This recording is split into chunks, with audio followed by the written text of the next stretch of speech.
بسم اللہ الرحمن الرحیم۔ وضو کے متعلق احادیث کا سلسلہ چل رہا ہے۔ ایک روایت میں آتا ہے کہ نبی کریم صلی اللہ علیہ وآلہ وسلم جب وضو فرماتے تو اپنے ہاتھ کی چھوٹی انگلی سے پاؤں کی انگلیوں کو یعنی درمیانی حصہ کو ملتے تھے، تو جس سے معلوم ہوا کہ جب وضو کے اندر پاؤں دھوئے جائیں گے تو بائیں ہاتھ کی چھوٹی انگلی سے پاؤں کی انگلیوں کا خلال کیا جائے گا، یہ خلال کرنا سنت ہے۔ دوسری روایت میں آتا ہے، حضرت انس رضی اللہ تعالیٰ عنہ فرماتے ہیں کہ نبی کریم صلی اللہ علیہ وسلم جب وضو فرماتے تو اپنے چلو میں پانی لے کر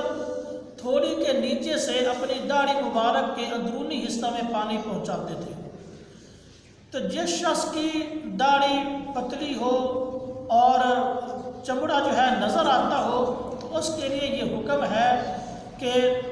جہاں تک ممکن ہو اندر داڑھی کے اندرونی حصہ تک پانی پہنچانے کی کوشش کرے،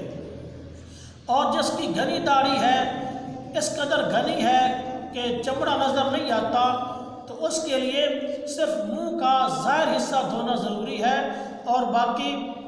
داڑھی کا خلال کر لینا کافی ہے۔ اللہ رب العزت عمل کی توفیق نصیب فرمائے۔ وما علینا الا البلاغ۔